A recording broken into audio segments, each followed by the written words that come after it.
ഇന്ദിരയും ഇരുണ്ട കാലവും ഭരണഘടനാ ഹത്യയുടെ 50 ആണ്ട്.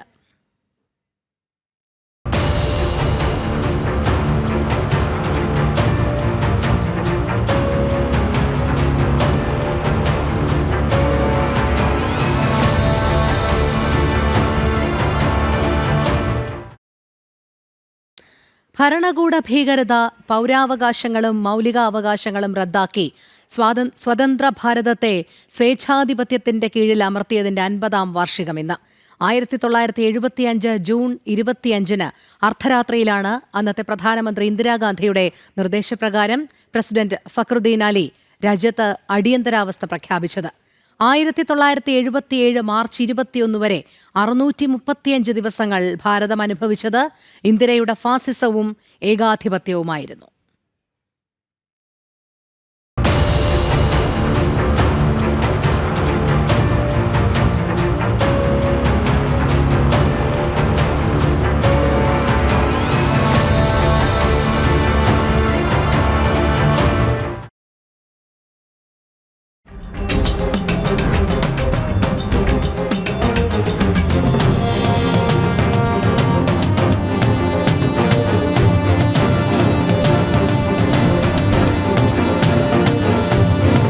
ഒരു രാജ്യമൊന്നാകെ തടവറയായി മാറുക, ആ രാജ്യത്തെ പൗരന്മാർ തടവുപുള്ളികളും.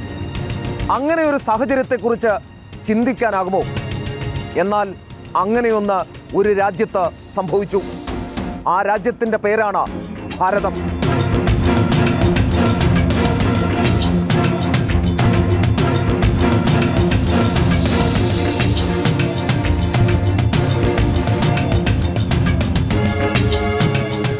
ആയിരത്തി 1971 തെരഞ്ഞെടുപ്പിൽ ഇന്ദിരാഗാന്ധിയുടെ എതിർ സ്ഥാനാർത്ഥിയായിരുന്ന രാജ് നാരായൺ അവർക്കെതിരെ നൽകിയ ഹർജിയായിരുന്നു അടിയന്തരാവസ്ഥയിലേക്ക് നയിച്ചത്.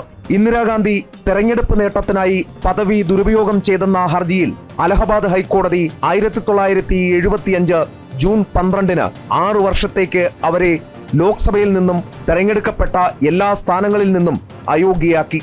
1975 ജൂൺ 24-ന് ഇന്ദിരാഗാന്ധിയുടെ അപ്പീൽ പരിഗണിച്ച സുപ്രീം കോടതി ഹൈക്കോടതി വിധി ഉപാധികളോടെ സ്റ്റേ ചെയ്തു. ലോക് സംഘർഷ സമിതിയുടെ നേതൃത്വത്തിൽ സർക്കാരിനെതിരായ പ്രക്ഷോഭം ശക്തമാകുന്നത് തിരിച്ചറിഞ്ഞ ഇന്ദിരാഗാന്ധി 1975 ജൂൺ 25-ന് നേരം ഇരുട്ടി വെളുക്കും മുമ്പ് അടിയന്തരാവസ്ഥ പ്രഖ്യാപിച്ച് സ്വതന്ത്ര ഇന്ത്യയെ ഏകാധിപത്യത്തിന് കീഴിലാക്കി.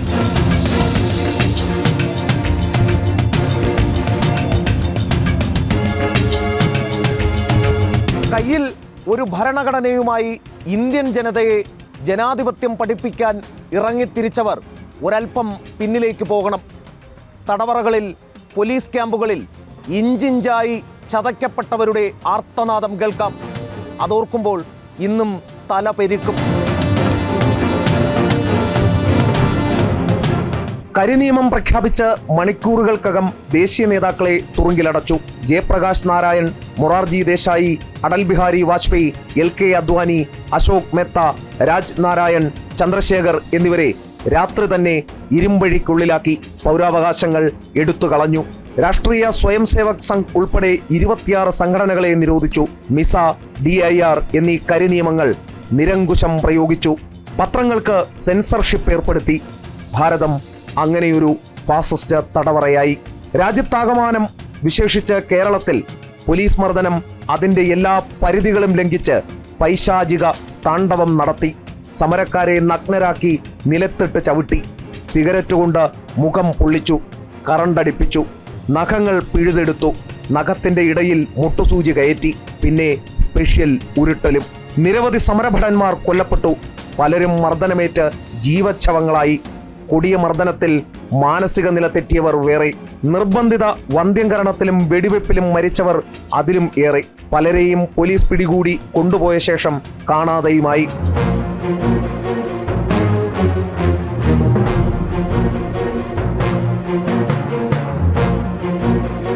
അടിയന്തരാവസ്ഥയിൽ മുഖ്യ പ്രതിപക്ഷമായ ഇടതുപക്ഷം നിശബ്ദരായിരുന്നപ്പോൾ RSSന്റെയും ജനസംഘത്തിന്റെയും നേതൃത്വത്തിലുള്ള ലോക സംഘർഷ സമിതിയായിരുന്നു സമരത്തിൽ മുന്നിട്ട് നിന്നത്. നക്സലൈറ്റുകളും സോഷ്യലിസ്റ്റുകളും ഒപ്പം ചേർന്നു. രാജ്യമാകെ പ്രതിഷേധം അലയടിച്ചു.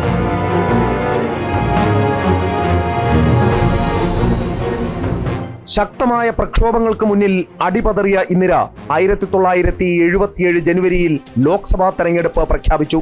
എന്നാൽ ജനരോഷം ബാലറ്റായി പെട്ടിയിൽ വീണതോടെ തെരഞ്ഞെടുപ്പിൽ കോൺഗ്രസ് തകർന്നടിഞ്ഞു. റായ്ബറേലിയിൽ ഇന്ദിരാഗാന്ധി രാജ് നാരായണിനോടും സഞ്ജയ് ഗാന്ധി അമേഠിയിൽ രവീന്ദ്ര പ്രതാപ് സിംഗിനോടും പരാജയപ്പെട്ടു. ജനതാ പാർട്ടിയുടെ നേതൃത്വത്തിൽ 1977 മാർച്ച് 24 മൊറാർജി ദേശായി ആദ്യ കോൺഗ്രസ് ഇതര പ്രധാനമന്ത്രിയായതോടെ ഇന്ദിരാഗാന്ധിയുടെ കിരാത ഭരണത്തിന് അറുതിയായി.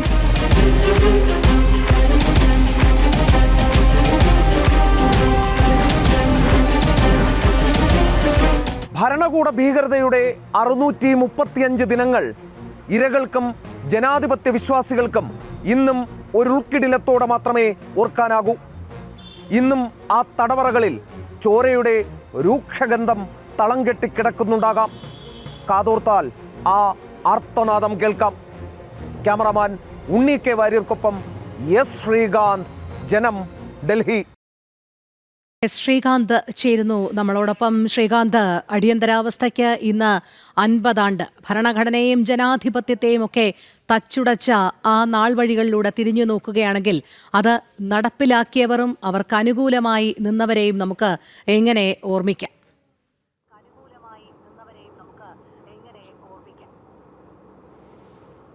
Rohini, good morning.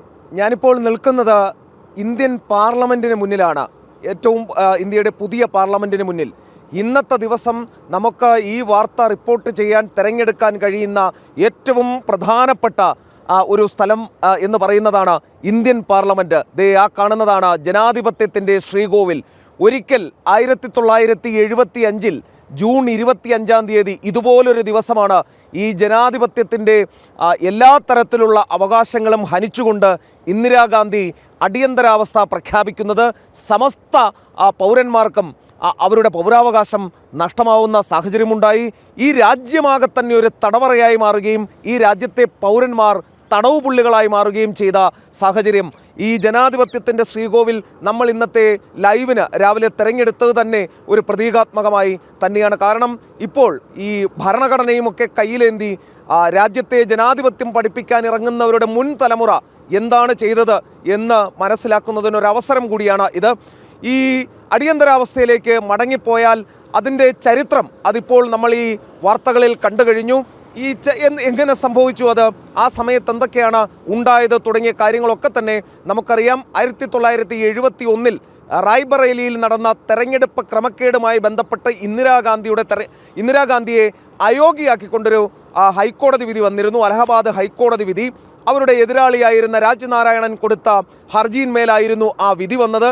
തുടർന്ന് 1975 ജൂൺ 25 സുപ്രീം കോടതി അത് താൽക്കാലികമായി സ്റ്റേ ചെയ്തു, ആ അലഹബാദ് ഹൈക്കോടതി വിധി. അതിൻ്റെ മറപറ്റി ആ തക്കം നോക്കിയാണ് ഇന്ദിരാഗാന്ധി ഫക്രുദ്ദീൻ അലി അഹമ്മദിനെ കൊണ്ട്, അന്നത്തെ രാഷ്ട്രപതിയായിരുന്നു, ഈ കിരാത നിയമം, ഈ കിരാതമായ ഭരണവ്യവസ്ഥ കൊണ്ടുവരികയുണ്ടായത്. ഈ അടിയന്തരാവസ്ഥ പ്രഖ്യാപിച്ച് മിസയുൾപ്പെടെയുള്ള നിയമങ്ങൾ, കരിനിയമങ്ങൾ ചുമത്തിയതിന് ശേഷം ഈ രാജ്യമൊന്നാകെ ഒരു തടവറയായി മാറുകയായിരുന്നു. എതിർ രാഷ്ട്രീയ പാർട്ടിയിലെ പ്രവർത്തകരൊക്കെ തന്നെ ജയിലിലായി. താഴെത്തട്ടിലുള്ള നേതാക്കളെയൊക്കെ തന്നെ പോലീസ് തെരഞ്ഞു പിടിച്ച് മർദ്ദിച്ചു. ഈ ഉരുട്ടൽ എന്ന് പറയുന്ന ഒരു സംഗതി അത് കേരളത്തിലൊക്കെ മാരകമായിരുന്നു എന്ന് വേണം മനസ്സിലാക്കേണ്ടത്. തുടയൊക്കെ ഉരുട്ടി ഈ മെഴുക് പോലെയാക്കി മാറ്റുന്ന, ഉലക്ക കൊണ്ടുരുട്ടി മെഴുക് പോലെയാക്കി മാറ്റിയ ശേഷം അവിടം തൊട്ടാൽ നമ്മളൊന്ന് ഊതിയാൽ പോലും വേദനിക്കും എന്നാണ് പറഞ്ഞു കേട്ടിട്ടുള്ളത്. ആ സാഹചര്യത്തിൽ ഇടപ്പള്ളിയിലേക്ക് ക്യാമ്പുകളിൽ, കോൺസെൻട്രേഷൻ ക്യാമ്പുകളിൽ ജയറാം പടിക്കലെ പോലെയുള്ള പോലീസ് ഉദ്യോഗസ്ഥർ പെൻസിൽ കൂർപ്പിച്ച് അതിന് മുകളിലൂടെ വരയുന്ന ഒരു ക്രൂരമായ ശിക്ഷാ രീതിയൊക്കെ തന്നെ നമ്മൾ കേട്ടിട്ടുണ്ട്.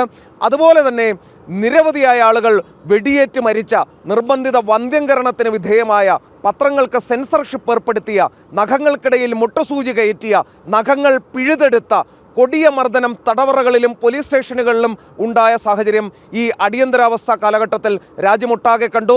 JPയും അതോടൊപ്പം നാനാജി ദേശ്മുഖും അടക്കമുള്ള പ്രമുഖരായ നേതാക്കൾ അടൽ ബിഹാരി വാജ്പേയി, അതോടൊപ്പം തന്നെ LK അഡ്വാനി ഉൾപ്പെടെയുള്ള നേതാക്കൾ ജയിലിലാകുന്ന കാഴ്ചയും നമ്മൾ കണ്ടു.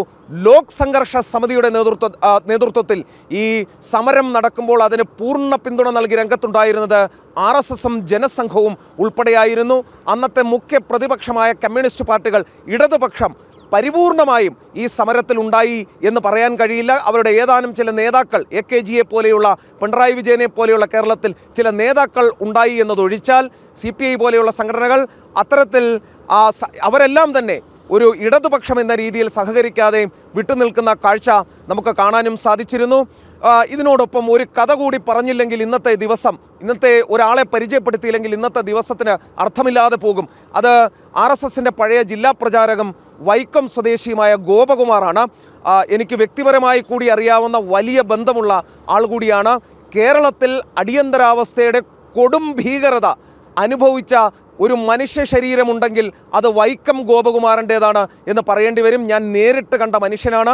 ഈ അടിയന്തരാവസ്ഥ കാലത്ത് മർദ്ദിച്ച് ജീവച്ഛവമാക്കിയാണ് അദ്ദേഹത്തെ ജയിലിലേക്ക് വലിച്ചെറിയുന്നത്. അദ്ദേഹത്തിൻ്റെ തുടകൾ, അദ്ദേഹത്തിൻ്റെ കാലുകൾ, അദ്ദേഹത്തിൻ്റെ അസ്ഥികൾ അടികൊണ്ട് നുറുങ്ങിയിരുന്നു എന്നുള്ളതാണ് കൂടെ ഉണ്ടായിരുന്ന ഒരു തടവുപുള്ളി, മിസ തടവുപുള്ളിയായിരുന്ന വ്യക്തി അത് എഴുതിയിട്ടുള്ളത്. അദ്ദേഹത്തിൻ്റെ തുടകളൊക്കെ തന്നെ ചതച്ച് മാംസം തൂങ്ങിക്കിടക്കുന്ന നിലയിലായിരുന്നു ജയിലറയിലേക്ക് എടുത്തിട്ടത് എന്നും പറയുന്നുണ്ടായിരുന്നു. അദ്ദേഹത്തിൻ്റെ ശിഷ്ടജീവിതം, അദ്ദേഹം ഇപ്പോൾ മരിച്ചു, അദ്ദേഹം ഇപ്പോൾ നമ്മോടൊപ്പമില്ല. എങ്കിലും അദ്ദേഹത്തെ ഞാൻ കാണുന്ന കാലഘട്ടത്തിൽ അദ്ദേഹത്തിന് നടക്കാൻ പോലും കഴിയാതെ അദ്ദേഹത്തിൻ്റെ ശരീരം ആ അടിയന്തരാവസ്ഥ കാലത്തെ ക്രൂരതയുടെ ദുരിതം പേറി തന്നെയാണ് അദ്ദേഹം അവസാന നിമിഷം വരെയും ജീവിച്ചത്. ഈ അടികൊണ്ട് മനോനില തെറ്റിയവർ പോലും ഉണ്ടായിരുന്നു എന്നുള്ളത് ഈ വൈക്കം ഗോപകുമാർ പറയുമ്പോൾ അതിൽ നിന്നും കേൾക്കാനും സാധിച്ചു. ആ സമയത്ത് RSSൻ്റെ ജില്ലാ പ്രചാരക കൂടിയായിരുന്നു വൈക്കം ഗോപകുമാർ. ജീവിക്കുന്ന രക്തസാക്ഷി എന്ന് വേണമെങ്കിൽ, കേരളത്തിലെ ഈ അടിയന്തരാവസ്ഥ ഭീകരതയുടെ ജീവിക്കുന്ന രക്തസാക്ഷി എന്ന് വേണമെങ്കിൽ വൈക്കം ഗോപകുമാറിനെ ഓർക്കുകയും ചെയ്യാം. അങ്ങനെ അനവധി ആളുകൾ ഉണ്ടായി നമ്മുടെ രാജ്യത്ത്. ഏറ്റവും ഒടുവിൽ പ്രക്ഷോഭം, അതിശക്തമായ പ്രക്ഷോഭത്തിനൊടുവിൽ ഇന്ദിരയുടെ കിരാത ഭരണത്തിന് അറുതിയാവുന്ന കാഴ്ചയും നമ്മൾ കണ്ടു. 1977 ജനുവരിയിൽ ഇന്ദിരാഗാന്ധി ലോക്സഭാ തെരഞ്ഞെടുപ്പ് പ്രഖ്യാപിച്ചു. അന്ന് പത്രങ്ങൾ എഴുതിയത് ജനങ്ങൾ ഒരു മത്സരബുദ്ധിയോടെ ഈ പോളിംഗ് ബൂത്തിലേക്ക് ഒഴുകുകയായിരുന്നു എന്നുള്ളതാണ്. ഏറ്റവും ഒടുവിൽ ഇന്ദിരയുടെ കോൺഗ്രസ് തകർന്നടിയുന്ന കാഴ്ച കാണാൻ സാധിച്ചു. ഇന്ദിരാഗാന്ധി റായ്ബറേലിയിൽ രാജ്നാരായണനോടും സഞ്ജയ് ഗാന്ധി അമേഠിയിൽ രവീന്ദ്ര പ്രതാപ് സിംഗിനോടും ദയനീയമായി പരാജയപ്പെട്ടു. പിന്നീട് മൊറാർജി ദേശായി 77 മാർച്ച് 24-ന് പ്രധാനമന്ത്രിയായതോടെയാണ് ആ കിരാത ഭരണത്തിന് അറുതിയായത്. ഞാൻ ഈ കഴിഞ്ഞ ആ സ്റ്റോറിയുടെ P2C അവസാനിപ്പിക്കുമ്പോൾ പറഞ്ഞ കാര്യം, ഇന്നും ആ തടവറകളിലൂടെ, ആ കോൺസെൻട്രേഷൻ ക്യാമ്പുകളിലൂടെ നമ്മൾ പോവുകയാണെങ്കിൽ അവിടെ രക്തം തളം കെട്ടിക്കിടന്ന അതിൻ്റെ ആ രൂക്ഷഗന്ധം നമുക്ക് കേൾക്കാം. ഇന്നും അവിടെയുണ്ടായ ആർത്തനാദം അത് നമുക്ക് കാതോർത്താൽ കേൾക്കുകയും ചെയ്യാം. അത്ര ക്രൂരം, അത്ര പൈശാചികമായിരുന്നു ഇന്ന് ഈ ഭരണഘടനയുമായി രാജ്യത്തെ ഇത്തരത്തിൽ ഈ ജനാധിപത്യം പഠിപ്പിക്കാൻ ഇറങ്ങുന്നവരുടെ മുൻ തലമുറ നമ്മളോട് ചെയ്തത്. അതെ, അതുതന്നെയാണ് ശ്രീകാന്ത് സൂചിപ്പിച്ചതുപോലെ അടിയന്തരാവസ്ഥ നടപ്പിൽ വരുത്തിയവരാണ് ഈ ഭരണഘടനയും ഉയർത്തിപ്പിടിച്ചുകൊണ്ട് പാർലമെന്റിലടക്കം വാചാലരാകുന്നത് എന്നുള്ളതാണ്. ശ്രീകാന്ത്, അതോടൊപ്പം ഇന്ന് കേന്ദ്ര സർക്കാർ ഭരണഘടനാ ഹത്യാ ദിനമായി കൂടി ആചരിക്കുകയാണല്ലോ അല്ലേ?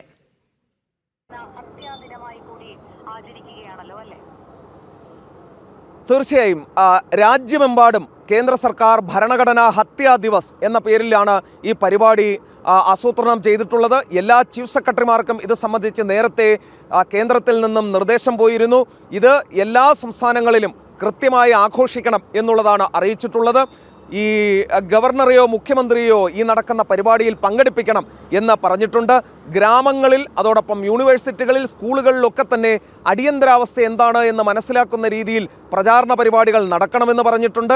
ഈ നടക്കുന്ന പരിപാടിയിൽ ജനാധിപത്യത്തിൻ്റെ, ധാർമ്മിക ഭരണത്തിൻ്റെ പ്രതീകമായ ചെങ്കോൽ കൂടി പ്രതിഷ്ഠിച്ചുകൊണ്ട് അതിനെക്കുറിച്ച് കൂടി വിവരിക്കണം എന്നും ഈ കത്തിൽ പറയുകയും ചെയ്തിട്ടുണ്ട്. എല്ലാ സംസ്ഥാനങ്ങളിലും ഈ രാജ്യം ഒന്ന് ആലോചിച്ച് നോക്കണം. ഒരു രാജ്യം മുഴുവൻ തടവറയായി മാറി, ഒരു രാജ്യത്തെ ജനങ്ങൾ മുഴുവൻ തടവുപുള്ളികളായി മാറിയ ആ ദിവസത്തെ ഓർക്കുകയാണ് ഇന്ന് രാജ്യം. ഭരണഘടനാ ഹത്യാ ദിവസമായി എല്ലാ യൂണിയൻ ടെറിട്ടറികളിലും സംസ്ഥാനങ്ങളിലും ഇപ്പോൾ കേന്ദ്ര സർക്കാരിൻ്റെ നിർദ്ദേശപ്രകാരം ഇന്നത്തെ ദിവസം ഭരണഘടനാ ഹത്യാ ദിവസമായി ആചരിക്കും. ശരി, ശ്രീകാന്താണ് നമ്മളോടൊപ്പം അടിയന്തരാവസ്ഥയുടെ ആ ഇരുണ്ട കാലത്തെക്കുറിച്ചുള്ള വിശദമായ വിവരങ്ങൾ നൽകിയത്.